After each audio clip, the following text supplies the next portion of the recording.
Today we have the Mevotech TTX TXMS25506 upper and TXMS25532 lower ball joints that fit the Ram 2500 and 3500 from 2024 to 2014. Mevotech TTX ball joints are built for high-usage commercial and passenger vehicles, SUVs, fleets, and working trucks to deliver extreme performance.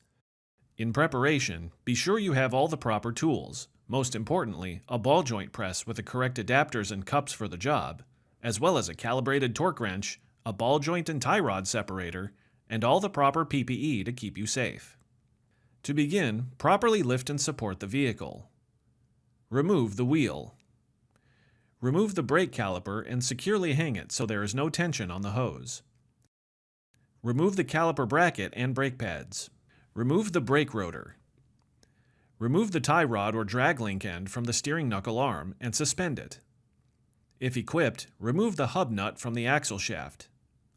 Next, remove the 3 bolts holding the brake rotor splash shield, then remove the shield. Loosen the 4 bolts on the hub and bearing assembly, then remove the assembly.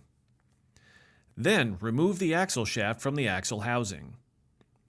Loosen the upper ball joint nut. Remove the lower ball joint nut. Use a press tool to free the lower ball joint. Remove the upper ball joint nut, then remove the steering knuckle. The lower ball joints feature low-profile grease fittings and come with a special grease gun adapter. Prepare to install the lower ball joint by marking the axle housing in the intended location of the grease fitting, as shown here. Now select the proper cups and adapters for the upper ball joint. Assemble the ball joint press and remove the upper ball joint. Next, assemble the press tool for the lower ball joint and press it out. Use emery cloth and cleaning discs to remove rust and corrosion from the bores and surfaces of the axle housing. The lower ball joint comes with a special installation adapter designed to work with a wider variety of ball joint press tools. Place the adapter on the ball joint. Position the joint so that the grease fitting is aligned with the mark on the steering knuckle.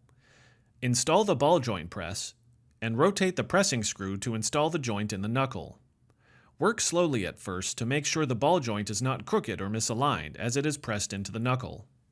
Continue to press it in until it is fully seated. Now install the upper ball joint. Note that it features both a sliding and a swing movement between the stud and the housing to compensate for variation in the axle assembly. Prepare the press tool with the proper adapters and install the upper ball joint. Then install the grease fitting on the upper ball joint. Before installing the steering knuckle, inspect it closely for any signs of damage or wear. Clean and inspect the ball joint tapered bores for out of roundness.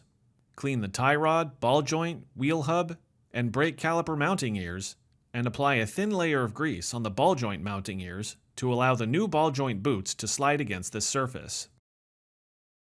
Now, install the steering knuckle onto the axle housing. Install the upper and lower ball joint nuts by hand to hold the steering knuckle in place. Then install and torque the lower ball joint nut to the initial torque of 35 foot-pounds. Next, torque the upper ball joint castle nut to 70 foot-pounds. Then torque the lower ball joint nut to the final torque of 148 foot-pounds. If necessary, additionally tighten the upper ball joint castle nut just until the next opening aligns with the cotter pin hole. Then install the Easy Snap cotter pin. Note that an offset cotter pin is included that may be used if the cotter pin hole is below the slots in the castle nut. Make sure the axle housing sweeps freely through the full range of motion. Finally, complete reassembly of the vehicle in reverse of removal. Always follow the factory service manual for correct procedures and torque values.